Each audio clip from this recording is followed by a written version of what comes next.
you guys even wanted to follow them around.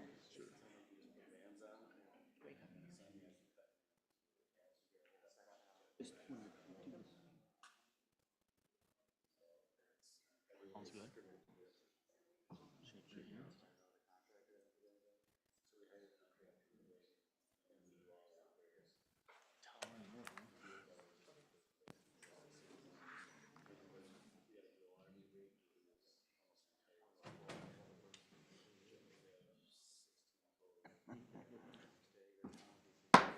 All right, we're right at 7 o'clock, so we're going to get started here this evening. Jolene, can we get a roll call? Council members Erickson, Here. Larson, Here. Valento. Here. Mayor Roberts. Here. Can I ask everyone to stand for the Pledge of Allegiance? Pledge allegiance to the flag of the United States of America and to the republic for which it stands, one nation, under God, indivisible, with liberty and justice for all.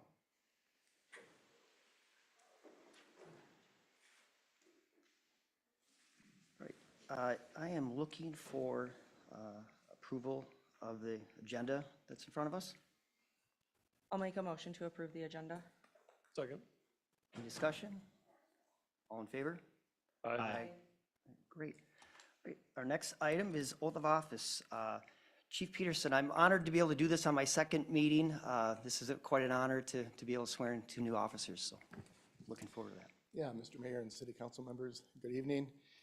Tonight, I want to introduce you to our two recently hired police officers who started with us in late November of 2024, and to have them officially sworn in by Mayor Roberts, where they will recite the oath of office. First, I would like to introduce Officer Jeremy Peltier. Officer Peltier worked at the Wyoming Police Department for 6 years and was a patrol officer, investigator, a training instructor, and also was on the CNT team. He just completed his field training and has been assigned solo patrol as of last week. Next, I'd like to introduce Officer Jake Wensman. You can come up. Officer Wensman worked at Chisago County Sheriff's Office and was a correctional officer there for just about a year. He is currently in field training and should be completing the program in the next month or so. And Mayor Roberts, if you can come down and oath of office. Ask the rest of the council to join me.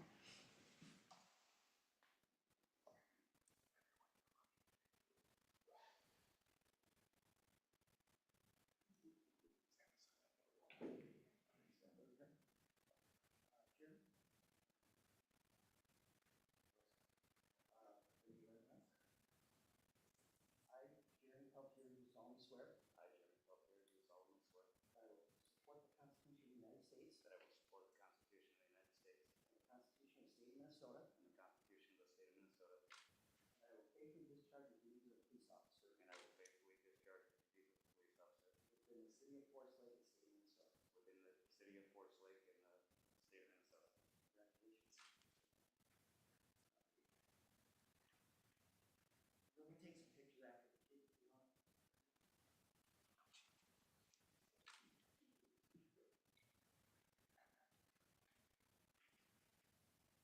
Jake, if you will raise your right hand, repeat after me. Jake Wensman, do solemnly swear. I, Jake Wensman, do solemnly swear. That I will support the Constitution of the United States. That I will support the Constitution of the United States. And the Constitution of the State of Minnesota. And I will faithfully discharge the duties of police officer. I will faithfully discharge the duties of police officer. Within the city of Forest Lake and the state of Minnesota. Within the city of Forest Lake and the state of Minnesota.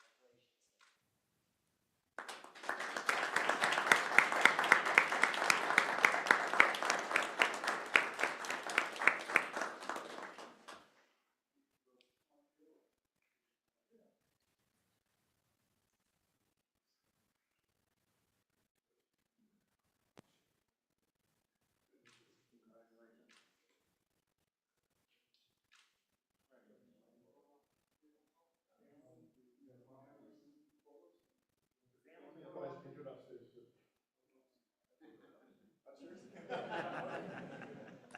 We're just going to take about a minute here. Unless you want to stay for the rest of the meeting, You can go upstairs to the community room. We have some light refreshments for everybody. So thanks for coming. They never stood. That's what would have pushed you over the. Yes, that's not gonna.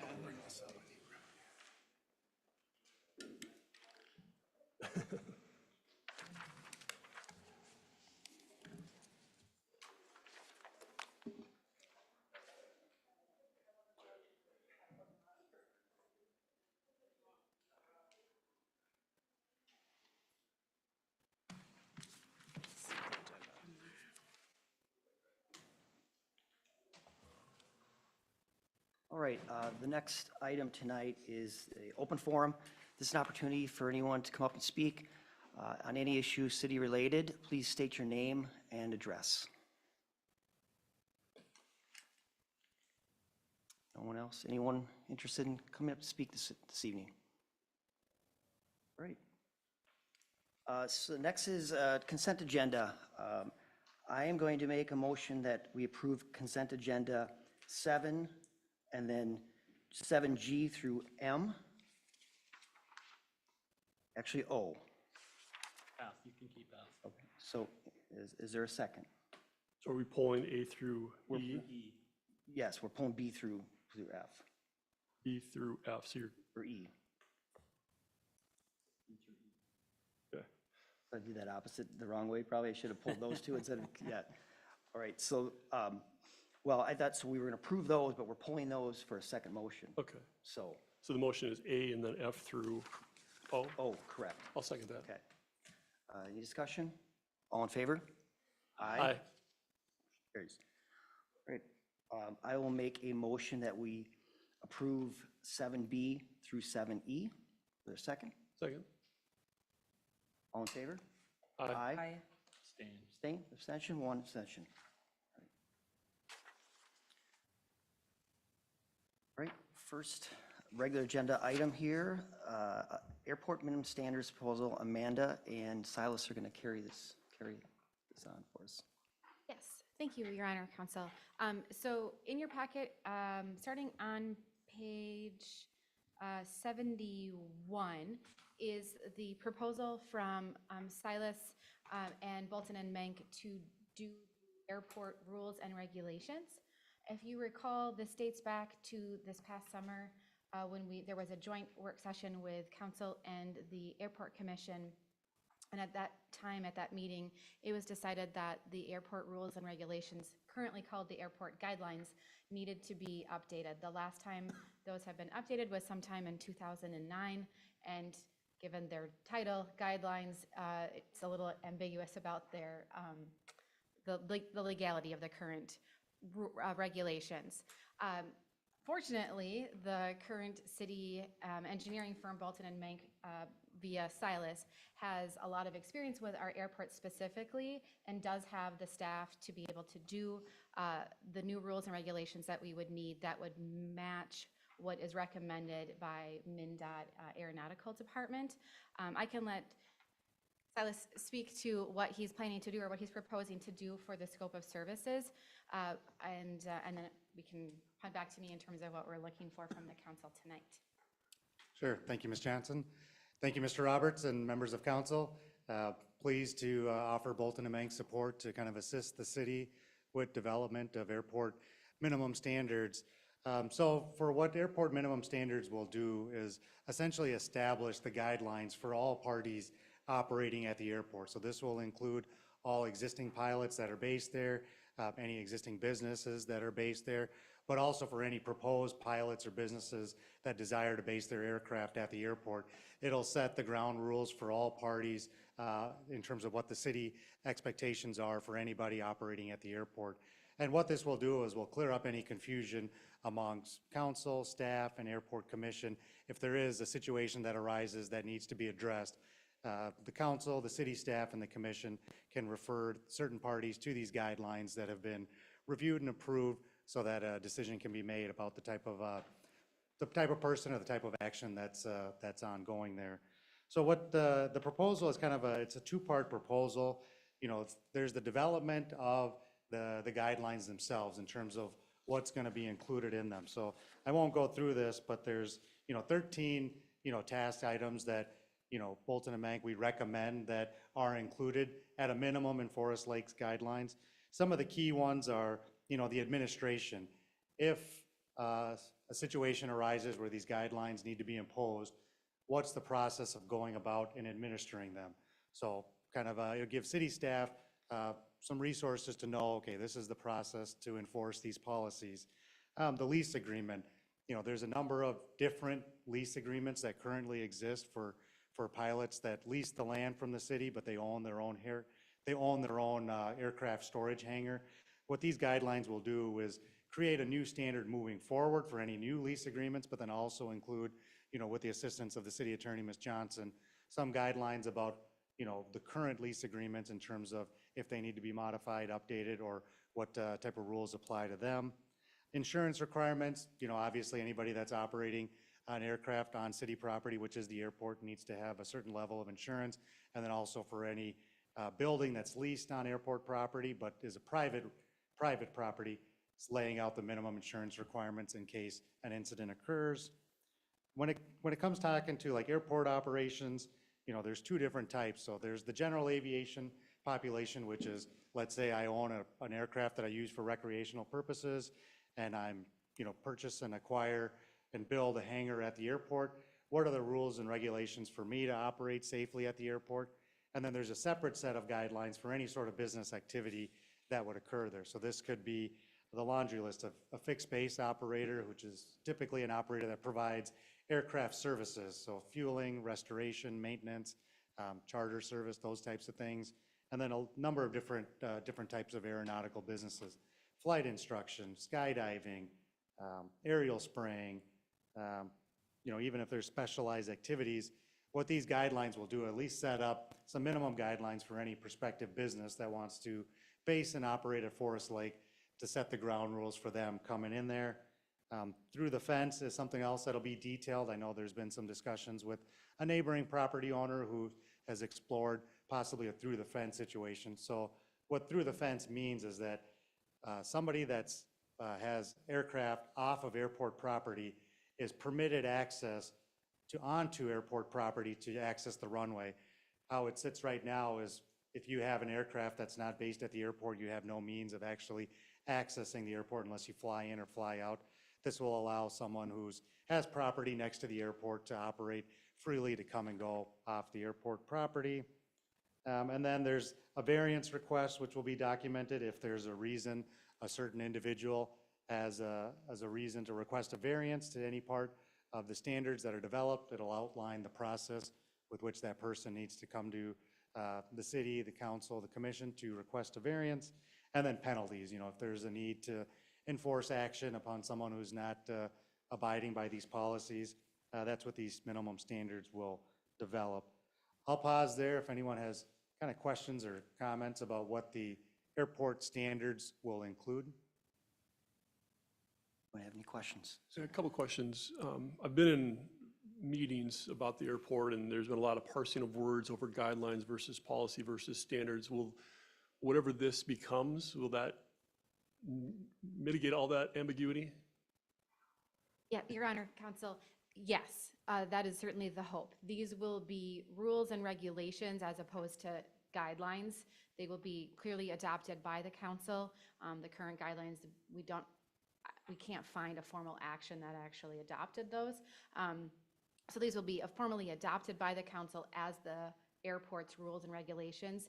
In every lease that is currently at the airport right now, they have a section in their lease that they will comply with the rules and regulations, which unfortunately, because we're calling ours guidelines, it's not entirely clear if that's the same document. So it will definitely clear up a lot of that ambiguity, yes. And the second question, as the last year's project was being done out there, there was a lot of discussion around the use of those new hangar spaces, whether that should be general aviation or business. There was some argument to be made that they should be business-based, I think, on that document. There's, my understanding, a greater market demand for general aviation. Will this scope of work address any of that? So, go ahead, Ms. Johnson. No, go ahead. So what these documents are, it's ultimately the city council that'll decide what happens with the lots out there. These documents won't say, unless it's desired by the council, that, let's say those lots are numbered 1 through 4. Lots 1 through 4 are reserved for business purposes, or lots 1 through 4 are reserved for general aviation activity. That's still the decision that can be made, you know, by the council in terms of what to do with the lots that were constructed as part of last year's project. So to that point, I think I would like to see that be part of something that's decided in this is, are we going to designate certain areas as commercial as opposed to general aviation? And my thought behind that, and willing to listen and learn more about it, is that, you know, your prime spots, like your downtown, which should be where the commercial lots are, and general aviation should be offset a little bit.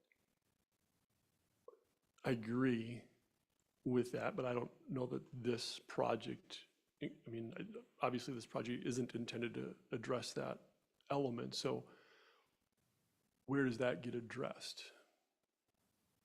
Airport Well- commission level, or maybe the steering committee as a separate project? I don't know. You know, it could be part of this if we wanted to define where these commercial lots are. I think it could be part of this, could it not? Certainly, yes. There's an airport layout plan which identifies, you know, all the existing and future hangar lots that could be developed on City of Forest Lake property at the airport. It certainly could be included here to designate which lots would be set up for business use and which lots would be set up for general aviation. So I'd be fine in seeing that be included. I guess the thing I'd look to from you, Silas, is, as I understand it, MnDOT Aviation really wanted to see these lots developed before they were going to perhaps invest more in Forest Lake. Did I understand that correctly, or am I speaking out of turn?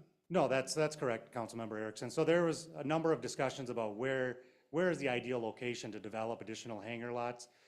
For the new council member, Mr. Larson, before last year's project, all the existing hangar lots available at the airport were either already constructed upon or leased upon.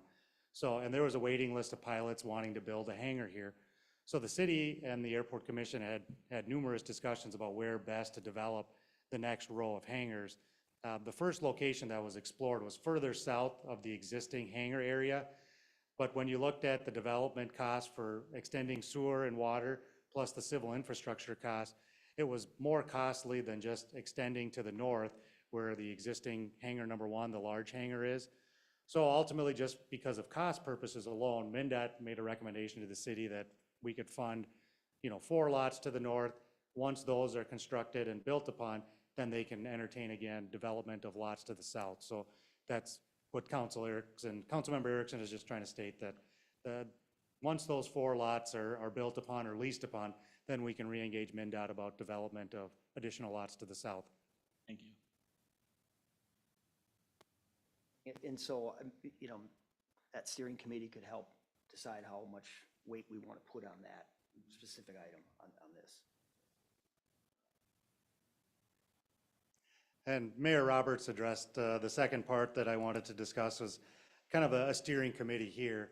So to best develop these standards, what's been recommended in my proposal from Bolton and Mank is to develop a steering committee so you have input from all parts of the city, members of the city council, members of the airport commission, and then also members of city staff, along with the city attorney. If you get representation from each entity, you know, we believe that it's going to result in the best guidelines that everybody is on board with, so there's uniformity across the city of Forest Lake, all parties, to development and then enforcement of these. Because without a steering committee to really provide feedback and some guidance for us, you know, it's really uncertain what the final decision would be for these. So it's also included to develop a steering committee and then have, you know, 4 meetings just throughout the process, just to ensure that the items that are addressed in the guidelines are the ones that the steering committee desires to be addressed, and then just to review the content as we go, so that ultimately these guidelines can be approved by the steering committee and then ultimately adopted by the City of Forest Lake City Council. Have any thoughts on the steering committee?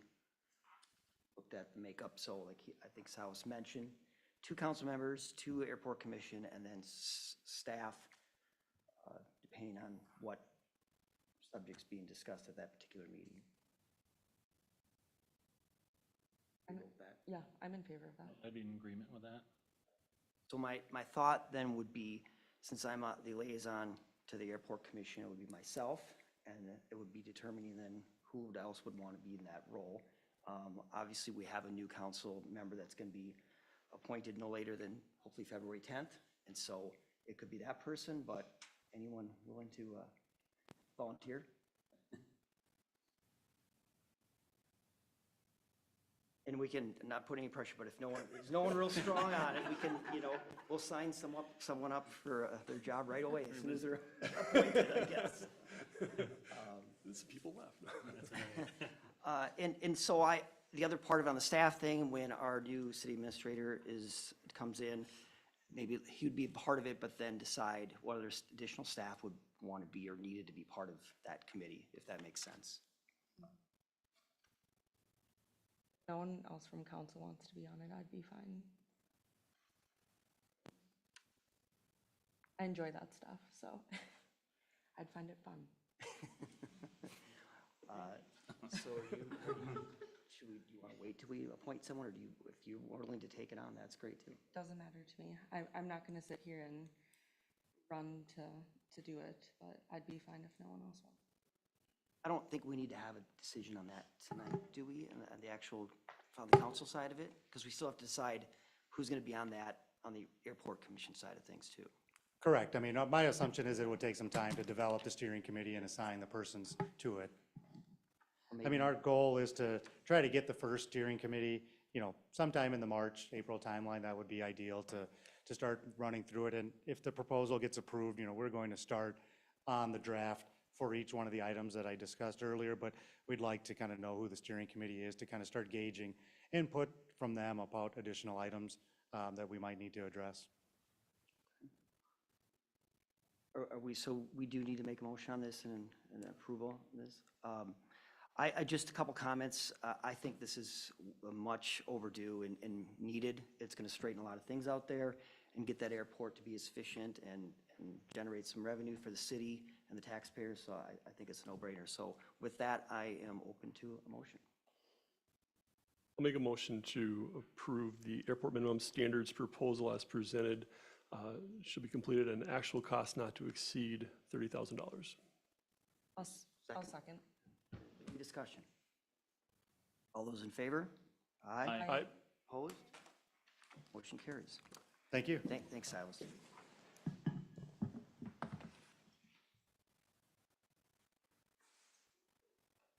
All right, our next agenda item is, we have two concept plans in the city, and Abby's going to lead us through. I'll just let you take both of them, but obviously one at a time, so.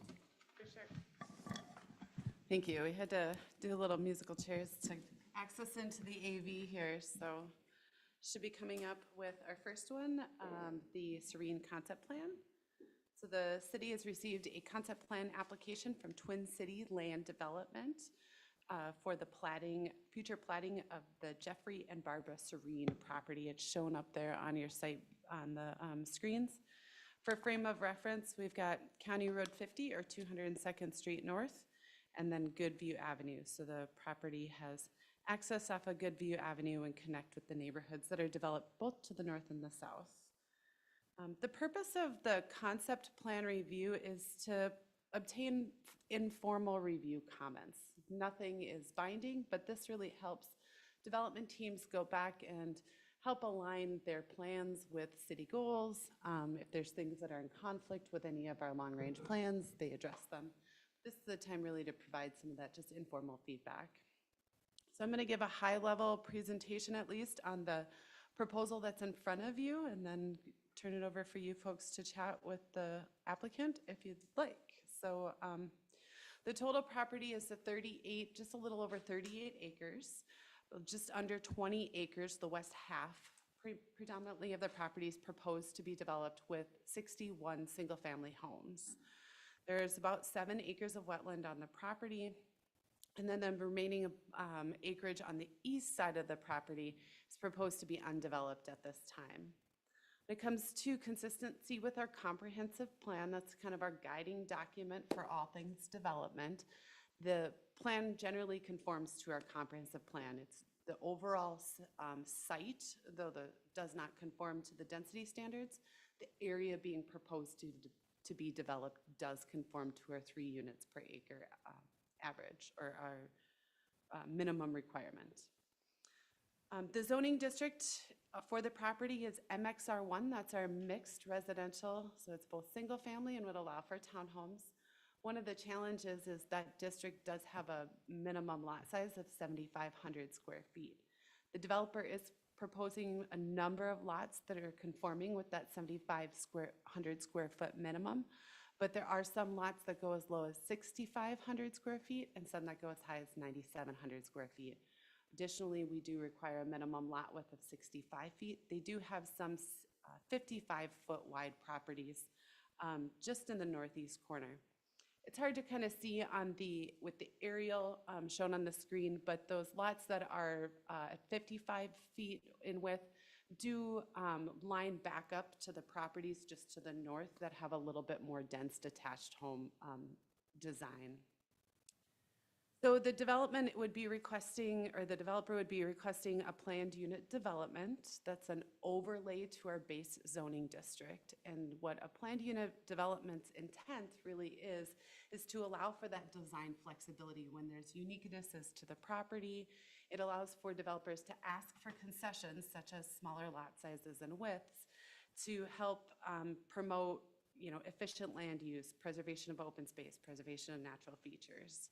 So it does kind of bring in some of the conversations we've had with the development team and the Planning Commission about the east half of the property. Included in your packet is the city's Parks and Trail master plan that's included in the 2040 comprehensive plan that does show the city's desire to create some sort of neighborhood park within this area.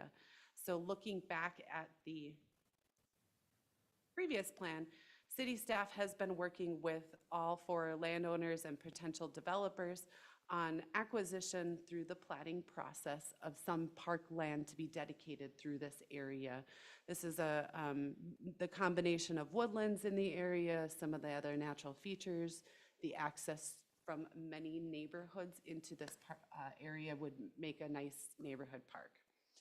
So right now, those are things that we don't need to necessarily get into nitty-gritty on, but it's worth bringing up. They'll be fleshed out at preliminary plat, how the developer would like to achieve its parkland dedication requirements. We talked about street configuration, utility and trail connections, watershed and stormwater. We do have connectivity to the north and to the south. That east half would not be connected through at this time, but they are proposing to grant the city future easement for access through that property if utilities, roadways, those sorts of things needed to be connected in the future. Planning Commission reviewed this at their January 8th meeting. They had favorable reviews of the development, even with those kind of smaller lot sizes. The design overall really is working within the site. It's respecting those natural resources and allowing for some of those flexibilities that PUDs should grant to be able to offset some of those preservation and natural features, open space, that sort of thing. I'm available for questions. Twin Cities Land Development is here tonight to chat with you about this if you have any questions for them. Great. Council, before any questions initially? Just one, the narrower lot sizes, Abby, did you say that those align pretty well with the neighborhood to the north? Yeah, so the neighborhood, I'll see if I can zoom in. The aerial's a little grainy. So we'll have a couple single families that will back up to a little bit of a larger lot, single family. It's hard to maybe see my cursor. You can see it at the top, kind of screen down. Yep. But these pink lots here are those narrower lots that then back up to this attached single family design. I think those are, if I remember right, triplexes, quadplexes maybe. So it has slightly higher density in that area. These will still be single family homes. They'll be detached homes, so they'll have a lower density than those properties to the north. But the smaller lot size isn't necessarily as stark compared to some of the other the properties platted in the other neighborhoods around here that have a little bit larger of a footprint. Thank you. So would the developer like to come up and speak to this? If you would, just state your name and address for the record. Sure. Ben Schmidt, 3 Eastview Lane, North Oaks. Yeah, appreciate the time. I don't have a lot to add candidly, other than we think we've come up with a plan that makes good sense relative to the constraints of the site. You know, I think that east part, could we put a road through there and cut all the trees down and put houses in there? Yeah, I don't think it's the right thing to do. And so I don't want to even pretend that's what we're going to do. You know, we do need a PUD because the pink lots are 55 footers, so smaller than 65, but not tiny. You know, I mean, they're still a single family home. And we, as Abby said, we purposely put them in that northwest corner because they would back up to attached products, so certainly feels fitting. And then we transition to the more normal 65-foot wide lots when we hit the single family lots across the way. So we think we've got a good plan. We've worked with staff here over the last couple of months, and we just think it makes sense. And we're excited to you know, hear what you have to say, and hopefully it's positive, and then come back with a preliminary plat. And with that, I don't want to waste any of your time. I'll just stand for any questions you might have. Thank you. Want to have any questions for Mr. Schmidt? I don't have any additional questions. I think it looks like a great project, so thanks for the work you put into it. Thank you. What is your plans with moving with the parkland space at all? As far as trails or anything like that? Really, we look at that as we'd like to dedicate that to the city as parkland and have you figure out what you want to do with it. I mean, it's shown as a easement, a roadway easement through that area because we hadn't fully you know, discovered if that will be parkland or not. If not, then you need that roadway easement, but I just see it as land that we would dedicate to the city as park and recognize the fact that city staff has said, hey, you've got a Parks Commission that might be coming on again shortly, and they'd have some input. But again, we just see it as, let's say, dedicated as parkland. Thank you, sir. Yep. I don't have any questions. I think it's a good plan, and I'm excited to move forward with it. I would agree. It looks like a great development. I would, to your point on our new Parks Commission, they'll be seated here by the middle of February, to have them take a look at that as far as that parkland dedication and get their thoughts on that. But otherwise, I think it looks like a great project. Great. Appreciate your time. Thank you. Thank you. Looking for a motion at that point? No, we don't. Okay. That's really all that we need from you. We do, so just to follow up with the potential parkland dedication and future Parks and Recreation Commission. We always do, when we do have an active commission, at the time of preliminary plat, we do bring that for comment, and then they make recommendation to the council equally as much as the Planning Commission would. So you'll see some of that come through if the preliminary plat moves forward in the coming months. So I don't need anything else. We have enough to at least keep them moving forward, so. Great. Thanks for your work on that. All right, the next, we have a secondary one here, a second concept plan. Abby? Yeah, let me just pull up my.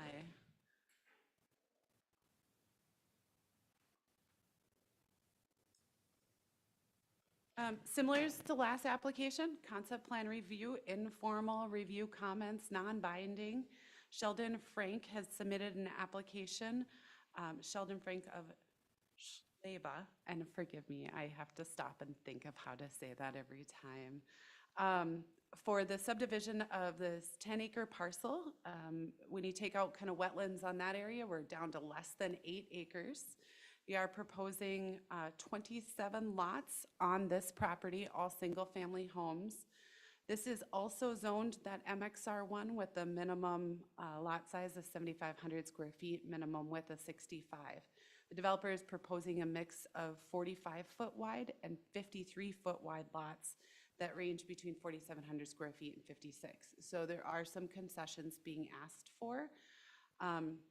Additionally, there are other items that would not conform to the city's code, including the proposal for some private streets. So with this one, if the city was amenable to the concessions or the variations in our code, this would be another request for a planned unit development. In analyzing it through that planned unit development lens, We don't have anything that staff can say that this is necessarily a public benefit other than the increase in tax base. Generally, there needs to be more than just, we're gonna have more homes. Taking a look at the consistency with the comprehensive plan, the 27 lots does bring that density up. I know it seems odd to say quite considerably at 3.43 units per acre, but that is actually pretty high in our minimum, in our low to medium density residential, where we need to meet 3, we're aiming for 6. Oftentimes, we're barely able to achieve that 3. No, at this time, parkland dedication hasn't been contemplated. No land is being proposed to be dedicated. Which is okay at concept plan review. There's a lot at concept plan review that we don't ask for.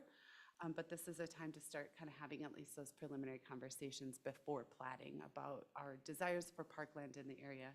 The area doesn't call for any parkland dedication with our comp plan, our park and trail plan.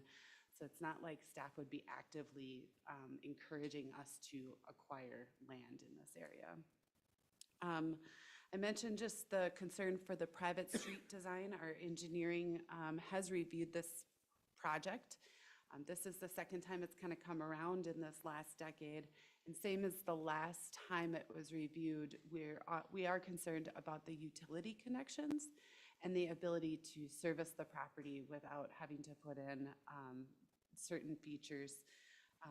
Just overall, just that there's just a lot more questions than answers. Now that, again, being said, we don't ask for preliminary utility plans at this time. It's just one of those circumstances where we have to call it out and say, we have some concerns, we might not be able to service the property in this fashion. January 8th, the Planning Commission reviewed the request. They did recommend that the council deny the concept plan. Their comments were concerns for the much smaller lot sizes and the private roads without any clear necessarily justification of what kind of public benefit there is on the site for this. Included in the staff report is the notion that we should probably be revisiting the concept plan before a preliminary plat and asking for a little bit of additional information, including why we're asking for private driveways, smaller roads, public benefits, the smaller lots, and then some preliminary utility information for us to really figure out grades, utilities, easements needed on the site. The applicant is able, even in concept plan, Planning Commission recommended denial, even if this council says that, you'd like to deny, the applicant can still move forward with preliminary plat. They just do that at their own risk. And so laying this all out for you tonight, I'm available for questions. The applicant, Sheldon Frank, is here as well, if you have questions for either of us. Thank you. Any thoughts initially from council? Well, I mean, obviously there looks like you're really trying to do quite a bit with a fairly small piece of land, which, I applaud you for that. I wonder if, this is separated by what, Headwaters 123 as we go up north on?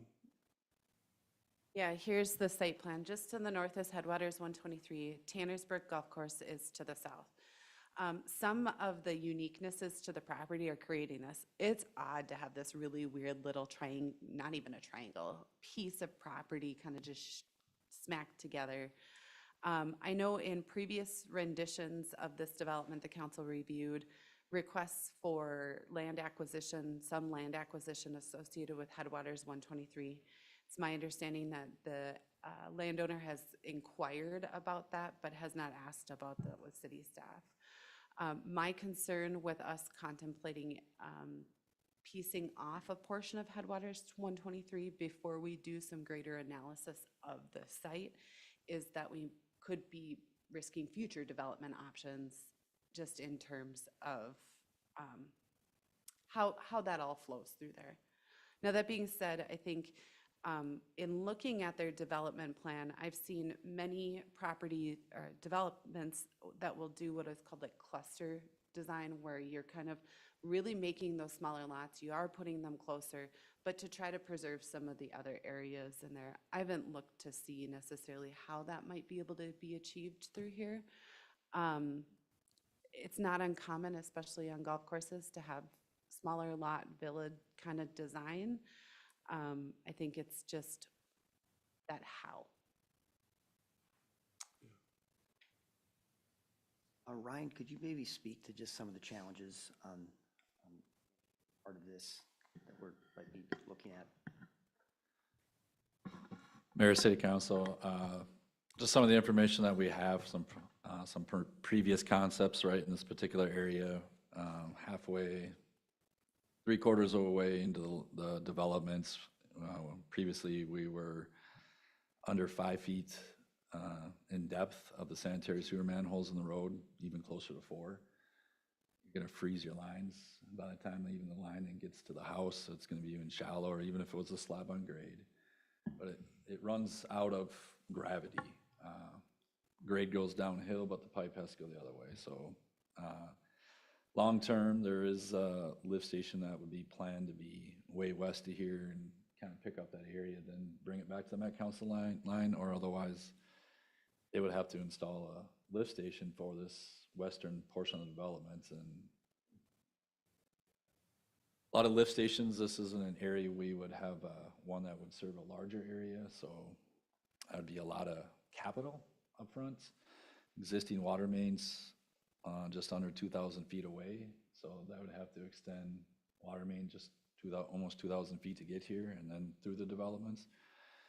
So those are some of the concerns on utilities. And then right now too, in your memo, it kind of talks about what some of the other conversations were in regards to the developers previously in Fenway Avenue in this area is gravel. So what would you do with connecting to the pavement to the north to serve this development? So those are some of the infrastructure items that have been previously analyzed and discussed, and probably want to be explored a little further. What would the city's requirements be on paving Fenway, not fully built out, but at least some type of blacktop, or what is the standard? Well, as stated in your memo, previously the discussions were that the developer would have been responsible for making that road blacktop, but then responsible of half the cost of Fenway's total construction costs, part of the development agreement. So just as a reminder to the council and then also to Councilmember Larson, I believe we briefly talked about it maybe with the EDA. The EDA is undergoing a phasing infrastructure study on that southwest corridor to kind of look at where some of the roadway alignments will end up, specifically with Headwaters Parkway, but then also making recommendations for how we amend our standards in this area. So one sole property owner developer doesn't necessarily bear all of the cost of the parkway, but that they might be able to pay for half and make those improvements. We haven't adopted those standards or guidelines or anything yet. Those would all be fleshed out through each individual development. However, south of the Fenway Headwaters roundabout is gravel. Shortly after the roundabout approach, the development would be required to make those extensions of those urban amenities all the way south, is what the city's current requirement would be. Would there be an exception or thought of an exception, since that's most of that is a fronting city-owned land? I definitely think that through the development process and development agreement, we can have those conversations about the city EDA's kind of obligatory portion. But that being said, if that was any other private landowner, we wouldn't. Obligated to make that improvement. Ryan and/or Dave, thoughts on these private roads and concerns? I know we've been dealing with these occasionally, but I think that's a challenge as well. I think we had a group of people here a few weeks ago that had a private road and wanted to make it public. I think you're better off having public roads, and then, you know, you don't have to worry 30 years from now, HOA dissolves, and then nobody's there to plow the streets, and then we had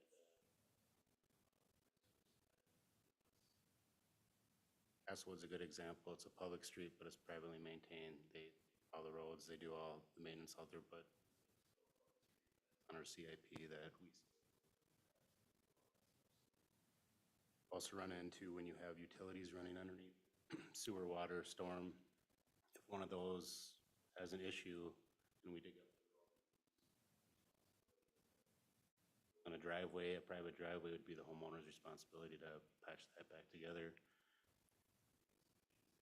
Run into issues already in Gateway.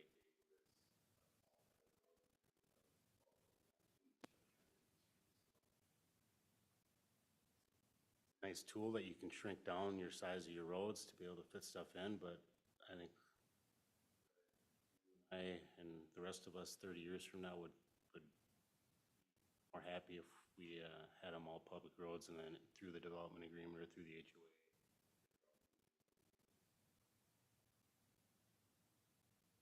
HOA.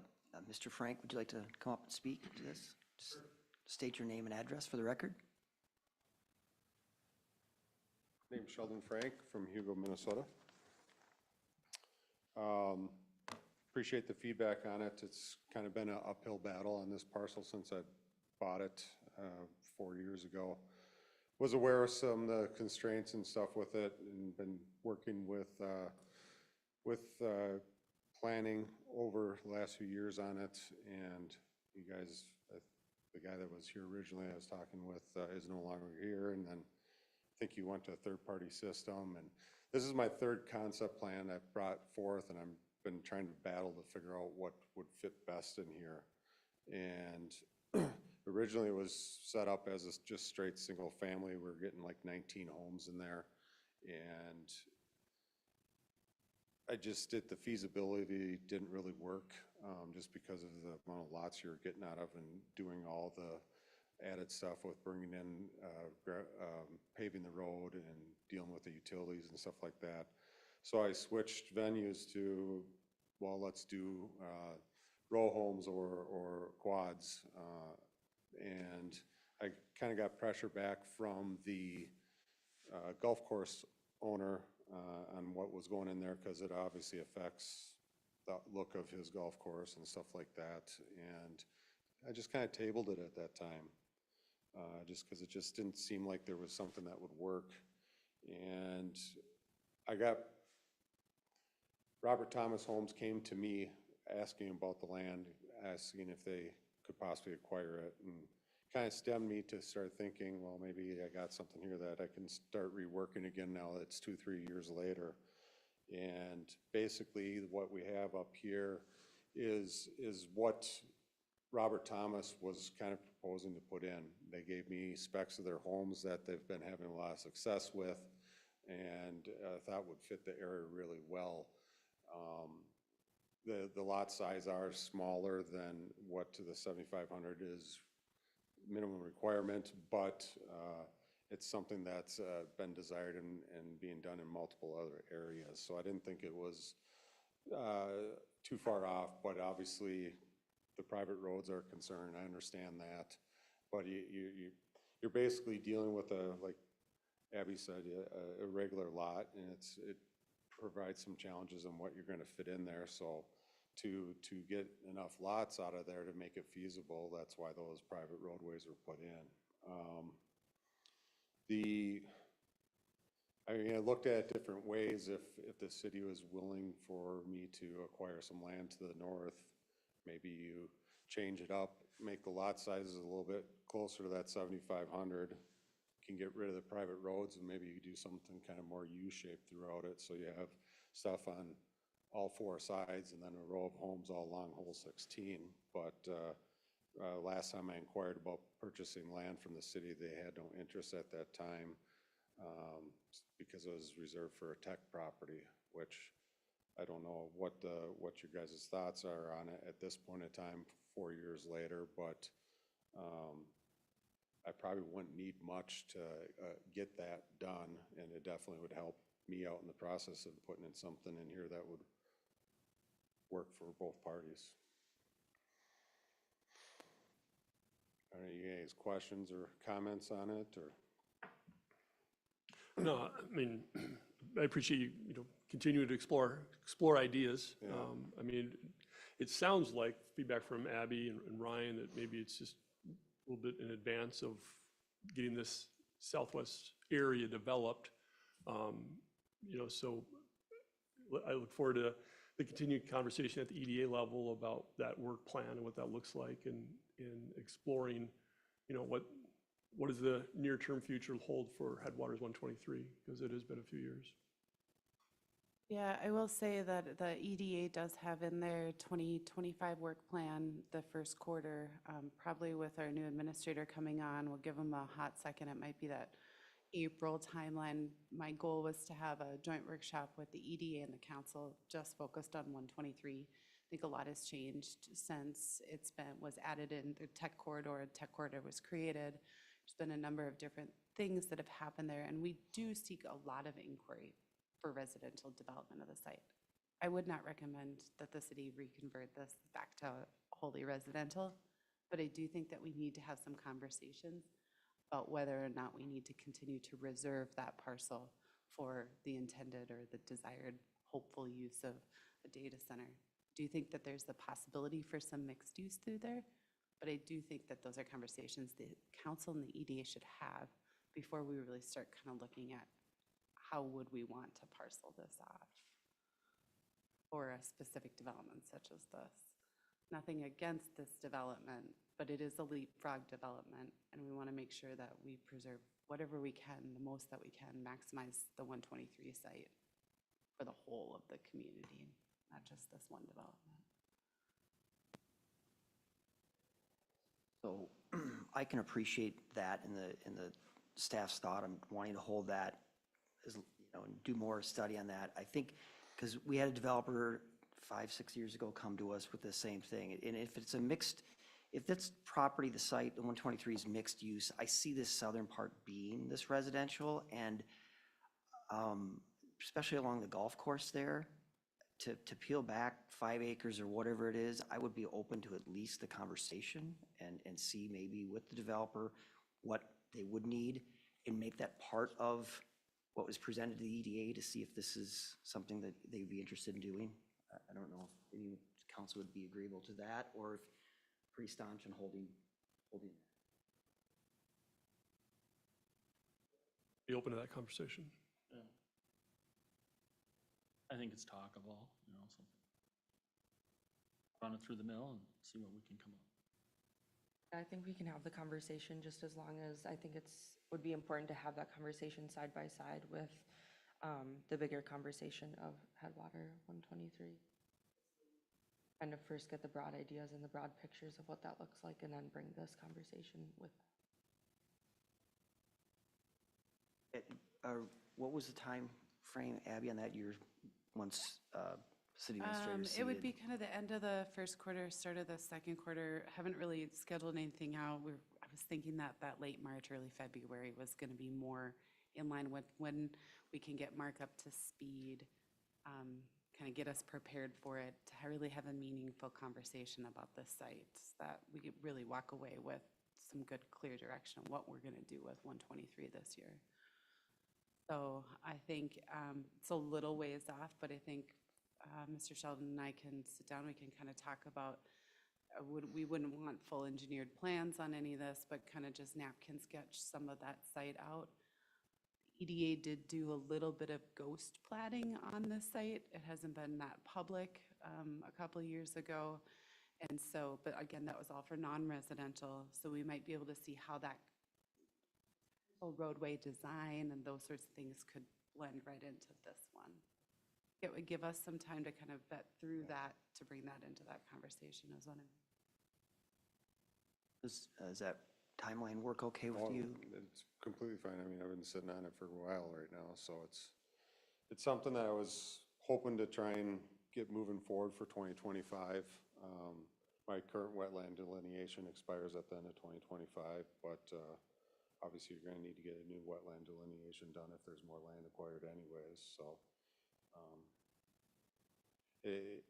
It'll definitely help me in working something out that might be a little bit more beneficial for everyone. Yeah, I just think that, the concerns that planning commission had are about the same here, and if we could stretch the footprint a little bit bigger, larger, and possibly make something work, we'd love to be able to work with you.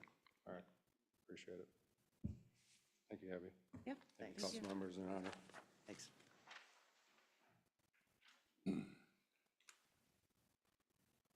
Next item, Abby, you're earning your paycheck tonight, approving city-initiated comprehensive plan amendment.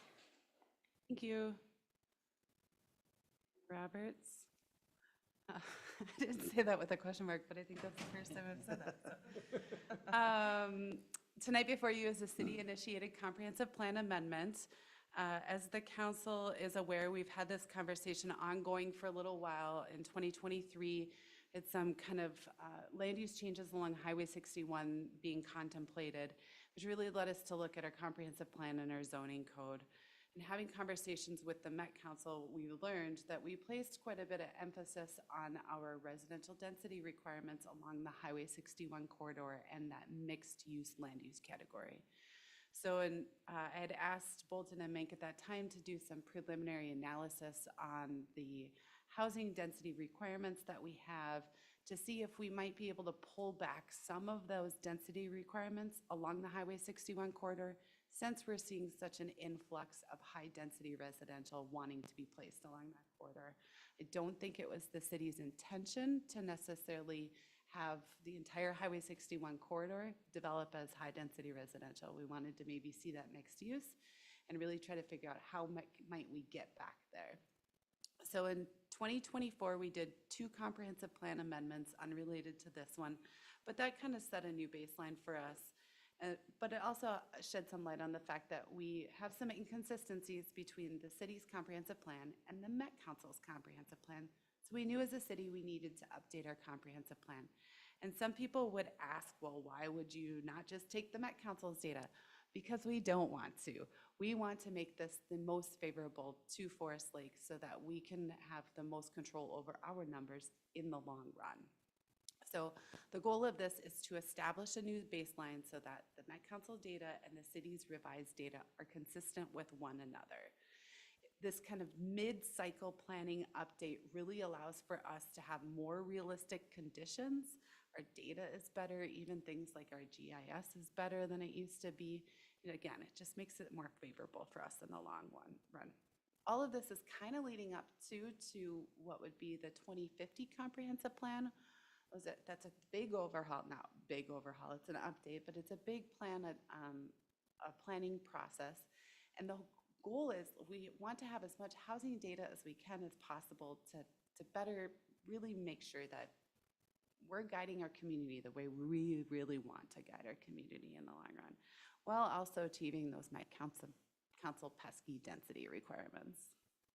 So I do want to note, there's no future land use map changes with this. Nobody's properties are going to be affected. It's just tweaking the overall aggregate numbers, if that makes sense. And then there's no changes to the metropolitan or urban statistical area. None of our urban service requirements at all will change. So I'm going to run through these in your packets. There's a lot of tables. Track change versions are never fun to take a look at, but the first table is the net residential table, and that's going to give us the picture of the overall density for the existing conditions. Our change really was, we wanted to start to look at some of those properties in our rural residential area, our agriculturally zoned area, that were 2.5 acres in size or greater and had an improvement of $300,000. Because we're making the assumptions those are never going to develop for anything other than what that property is. It's just going to be one of those things that those are going to become some highly desirable lots of the urbanized Forest Lake of the future. So that's the existing table. That's the table with the changes. I wouldn't get too much into the numbers here because even I could look at these and start to think that none of this makes sense. So The planned land use characteristics, this is summarizes the total and then the percent of land area by each one. We just adjusted those gross acres slightly because we have better updated GIS data. So again, that's where those sit. Guided land use acreage, that's the summarizing the developable versus the undevelopable land. This is changing to display the developable and non-developable acreages in a commutative manner, breaking down the developable and non-developable areas by development decade. So again, this is saying, here's where we anticipate residential development. A lot of it in that low to medium, I guess you can't see my, that low to medium density residential area is really where it's being contemplated, but updating that table. Residential density calculations, again, the purpose is to try to attain that minimum 3 units per acre in the urban service areas. That's the changes to the 2023 standard or timeline. Employment density, there's not much that is changing here. If I remember, nothing, it's very nominal. Doesn't necessarily affect the housing aspect of things. It's just when our numbers in aggregate slightly change, so did then future land use units, jobs, and acres, again, this is just really recalculated to reflect existing density expected in the future decades. Didn't change the job units. Then in our affordable housing allocation, again, when our land uses, our land areas change, where we're guiding land or how we're going to achieve affordable housing in our community has to be addressed as well. So that's the changes there. So the approval steps, the city has conducted the adjacent affected jurisdictional review. That's letting all of our neighboring agencies know, including Washington County, that we're doing this thing. Everyone's come back and says, that's great, Forest Lake, we don't care. Planning Commission held a public hearing on December 11th. Public hearing, nobody came and comment. There were no official no written comments and testimony. Planning Commission does recommend approval, as does city staff tonight. Tonight, your consideration would be to move to approve. There's a resolution, I apologize, I don't know my resolution number off the top of my head, 01272505. And upon the city council's approval, then we would submit formally to the Metropolitan Council. Any questions? This is kind of one of those big trust me guys. I was going to say, could we take another look at those tables? Flash on, flash off. Any questions at all or comments? Now, if the planning commission gave it the green light, I know that they're a very diligent bunch, so I will make a motion to approve resolution 01-272505. I'll second. Oh, Second, discussion at all? I would just thank you and staff for taking the initiative to do this. Do you intend that there would be any pushback by Med Council through this submittal? no, we've been in contact with them. In fact, we were in contact with them well over a year ago about this. It'll actually be a staff oh no, this one will be full Met Council approval, but their staff understands what we're doing and why we're doing it. So this, again, it's just really is setting us up in a better position to have these future conversations about land use and housing density. And so they understand that and are in support of that, so. Well, again, thank you for the work on this. So we have a motion and a second. All in favor? Aye. Opposed? Motion carries.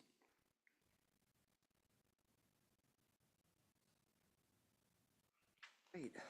Item 8E, council vacancy applications that have been received and discussion, and Jolene is going to lead us through this. Thank you, Mayor Roberts. As you recall, on January 13th, council did declare a vacancy to fill the remainder of the council term left vacant by now Mayor Roberts. It was decided at the meeting on the 13th that applications would be solicited from qualified residents. We opened the online application process on the 14th. That remained open through the 22nd, and that resulted in 11 applications being submitted. Copies of these applications were provided to council ahead of this meeting, but they're also up on the dais. There's a public copy with redacted private information available for public consumption this evening too. Tonight I'm asking that council discuss the desired qualities for the appointee and to review the submitted applications. Following this discussion, I would suggest that council proceed with an action to advance selected applicants to an interview stage. And then we would kind of narrow down an evening or an afternoon to conduct those council interviews. I did submit to you a doodle poll, which gave me some results. It looks like Thursday, February 6th from 3 to 5 p.m. seems to be the best time slot to conduct these interviews once we get to that point. So I'll turn it over to council for further discussion. All right, great, thank you. So I want to start by just saying that with these 11 applicants, I think any one of these people could be good potential city council members. Most of them, if not all, are very active in the community. Some are relatively new to the community. Some have been here for quite some time. And I just appreciate their willingness to take the time to apply and want to give back to the community in this way. So with that, I think the thought was to get it down to interviewing no more than 3. I mean, maybe we don't land on 3, maybe it just becomes 2 for finalists. And so to Jolene's point about conversation of maybe what we're looking for to start with, and you can go into individual thoughts and then do a poll of some sort here, a straw poll, and see if we everyone would submit their top 3 individuals and then whittle it down from there. Does that sound make sense? Jeff, we'll let the new guy start on thoughts on who maybe you think would be good as far as just traits and qualities and to be on the council. After reviewing some of the applications based on just the general information that we got, a little bit of perspective, but I think there's a lot more I think that we'll gain from this when we do interview our chosen candidates. Want my 3? I think what we'll do is we'll just write it down and submit it to Jolene. Yeah. Any, Councilman Erickson, any other thoughts on what you're looking for as an individual to join us? Yeah, thank you. I think the right person will, certainly number one, have the time and passion, which I think, many of these people do. A couple of them called out that they are already really well committed in the community, which I appreciate, and know what that's like. I think having a fresh set of eyes, there's a couple of candidates in here that are relatively new to the community, but have integrated themselves already through, whether it be through business or just civic involvement. I kind of put some weight on that. I think that that's valuable for the council to have that perspective. Those are probably a couple of the top items. And I guess the other thing would just be, I think this council and past council has been very focused on wanting to see Forest Lake continue to develop. We know that that is coming our way. And so somebody that is, like-minded in that direction, I guess I would value as well. Thanks. So I think I would agree with you guys that kind of looking at this, I created a visual because I'm a visual person. So my biggest takeaways for the application, which some people were had short answers. So I felt like I couldn't really get a sense of their background and their involvement, which was kind of difficult. But from what I could get from the applications, my biggest takeaways were folks who lived in the community a little bit longer and showed that commitment in the community. And then their community service and what that looked like, with the balance of making sure that they'd be able to also spend time on city council. Because I think a few of our applicants were all-stars in community service, like they were above and beyond. I don't know how they have work-life balance. Good for them. It was amazing. They should get an award. But just trying to find that balance of community service, but also someone who can commit their time to city council, because as we all know, it's not just Monday nights for a couple hours. So just finding that balance and Thoughts? I echo the same things that all of you said up here. I go back and forth a little bit on that new perspective of someone relatively new, is based on someone that's been in the community for a while. I think We do have, with at least 3 of us, representation of people who have been in the community for a number of years. Jeff, you're relatively new to the city, which is great. And so maybe a balance of some new voices to both people who've been here for a number of years and some newer residents might be a good mix to get that outside perspective, so to speak. And then also, to your point, Councilmember Erickson, just the development, I think that's important. The previous council, we were pro-development. I think this council is as well. And so someone that is open to that, opportunities that Forest Lake's going to have over the next couple of years is someone who I'm looking for. Correct. Right, with that, if we have should we just use these pads up here? If everyone wants to list 3, I don't think, Jolene, we're not asking any particular order, just top 3 in general, and then. Yeah, I think that would be appropriate, just top 3. They don't have to be numbered, so just 3 names. Okay. Take a little time if you want to look through those at all.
All right, I think is everyone? Okay, Jolene.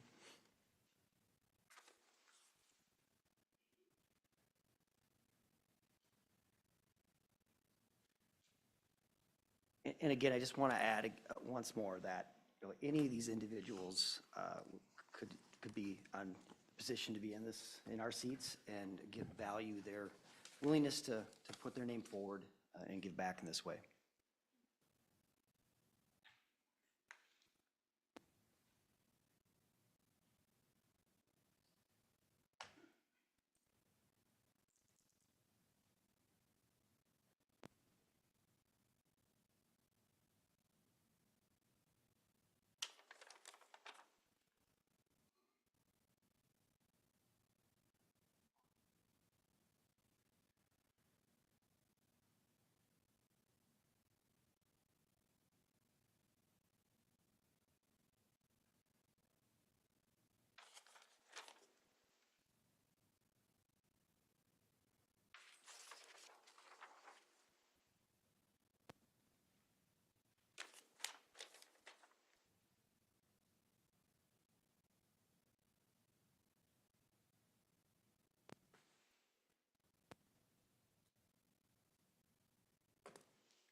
Okay, Mayor and council members, we actually have a 4-way tie. So Kevin Miller received 2 votes. Renee Fagan, and I hope I'm pronouncing that correctly, received 2 votes. Jonathan Wright received 2 votes. I'm sorry, a five-way tie. Larry Klecker received 2 votes, and Jeff Klein received 2 votes. Who was the second person? Renee Fagan.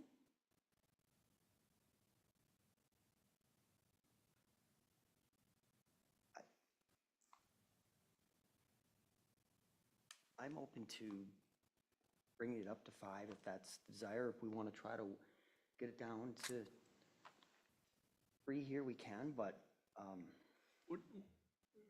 What does the interview process look like? We don't have it's not predetermined. There's nothing in statute that tells us what we need to do. So we will have some general questions, but I think really it's going to be an opportunity for conversation with the council and the applicant to really kind of vet out what the applicant's desires are for the city and moving forward. I don't see where that hurts me to Councilman Larson's point, like really kind of hard to get a real feel by just this. So other than the additional time, which I think I'm willing to spend, if the rest of the council is, I'm fine with inviting to 5 finalists for an interview. I would agree with that. I would agree as well. I mean, there was 11 applicants, so, and Down the list.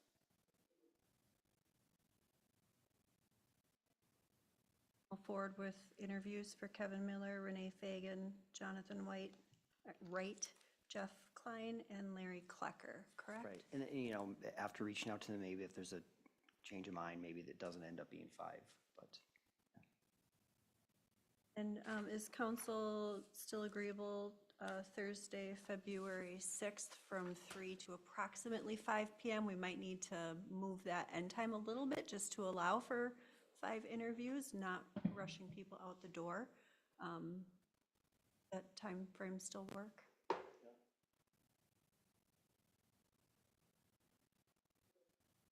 Great. Thank you. Thank you. Last item on our planned agenda is a resolution for a donation. So there are a couple of people have donated here on this one for the Veterans Memorial. We all know this is happening down at Lakeside Park. We've had some real generous people in the community giving back and putting money towards this great project. I'll just read them. So Jack and Donna Matthias, Oscar and Val Carlson, Ruth Miles, the American Legion, and the VFW.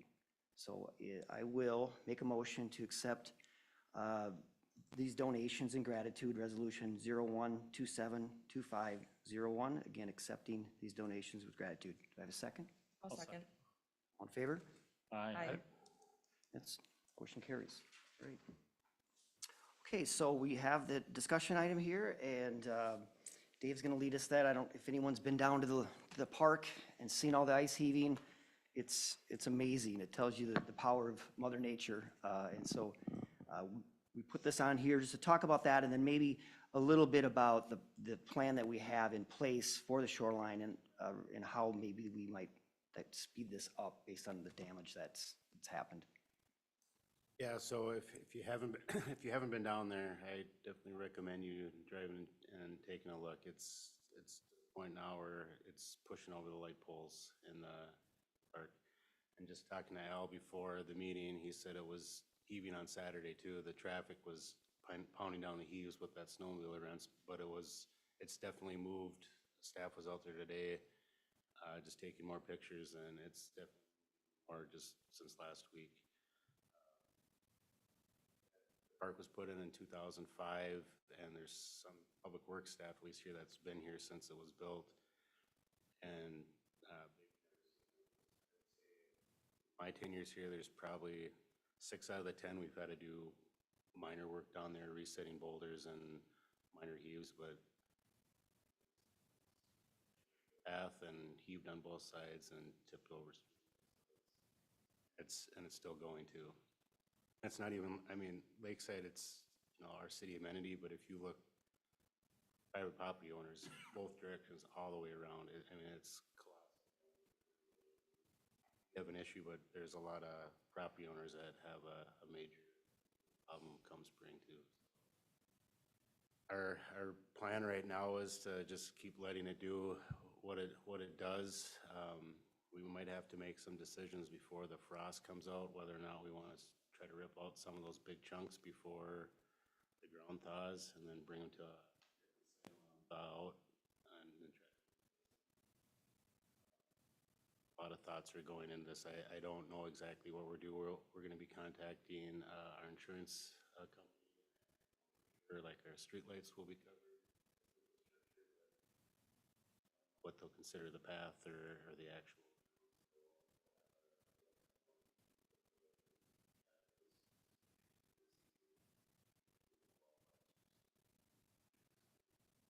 Hasn't moved the beach house yet, so that has stayed there. The beach itself, though, I mean, if you look at that, that's pushed up a 5-foot wall of sand too, so it's. If you haven't been down there, take a walk, just walk down that pathway, and Mayor Roberts' point, it's Mother Nature. It's crazy what that can do. Do you have any questions about that, or timeline, or what you'd like to see, or anything just about what's going on right now? Well, I guess one question, you referenced maybe a future project. We had the shoreline study done, and part of that was to put in major slabs that would mitigate this sort of work. I wonder if that were done, would it be doing its job is the question, or would we be dealing with an issue? I believe what was in the plan was a concept. I don't even know for sure if it was used anywhere else other than fixing how it should work. I don't know if he has a place that he could show pictures of how that broke the ice off. So I don't, to answer that question, I don't think it was a set in stone. This is if we do this, we're gonna solve our problems.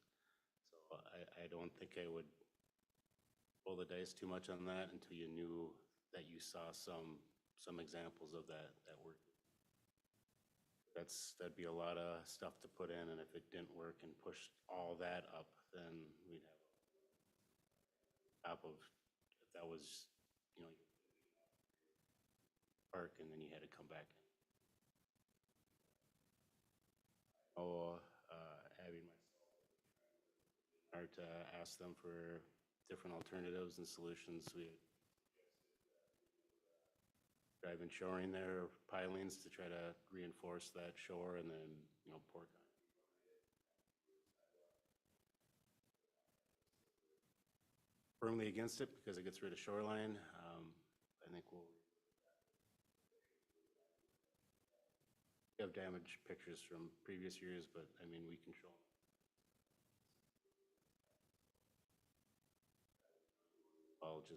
We have to discuss with them future docks and all that stuff too. So. Well, on a personal note, from living on the lake, I had round boulders, and I took them out last year, and we put in slab boulders at a 45-degree angle. The ice is riding up that, but the frost is going underneath that and coming up on the other side of that and rolling the sod and everything. So I have a probably 2 to 3 foot high berm of sod. So there's I don't know, there's no way to explain it. I don't think you really have too much control over it.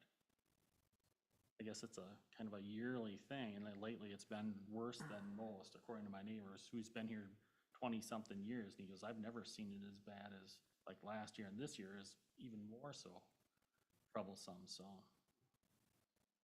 So likely, Dave, are you expecting this would be a temporary fix for this season in all likelihood? I don't think we want to do something too major. I think it's to try to get the rocks and get, on the lakeside, all the water goes to the lake. So we have to try to level that back out. So when we get our storms in the summer, that we can get the water back out of the park. Something temporary to try to still get some boulders back on that, the slope going down. But I would hesitate to try to do something permanent without first talking to the DNR and trying to maybe talk to more people than just the consultant who did this work to reach out to a bunch of people. And I think the DNR is going to be a great contact for the two, because I'm sure they will. a lot of different places that have tried a lot of different things, so I would hesitate to spend a lot of money on doing something until we have a lot better plan together, so. Vision that we do a temporary fix, try to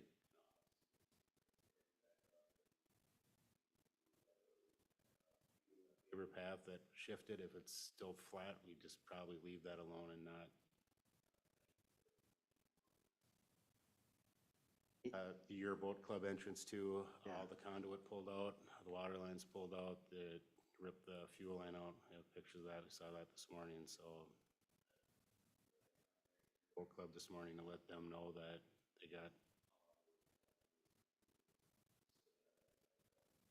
Not gonna just be putting the dock in this spring. Well, any other questions for Dave on that? Thanks for the update on that. And if we can get those conversations started with the DNR sooner than later, that. So we are at staff updates. We'll start with Jolene. No updates this evening. Dave, any additional? Nothing else to add, no. Okay. Abby? Nothing, no, thank you.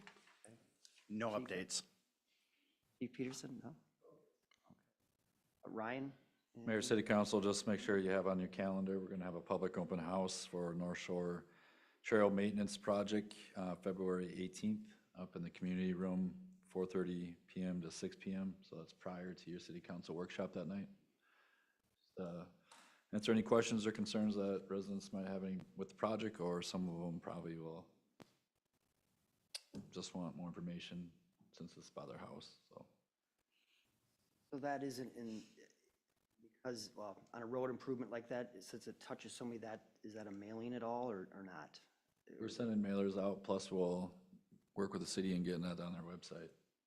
We'll just pull all the addresses off GIS, mail it out. Old people and get them in there to get their feedback on that, but I think most people are.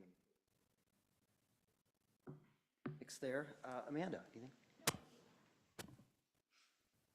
Jeff, do you have anything this evening? Nothing further. No updates tonight? No updates. I don't really have anything other than, and I'm going to make the statement whether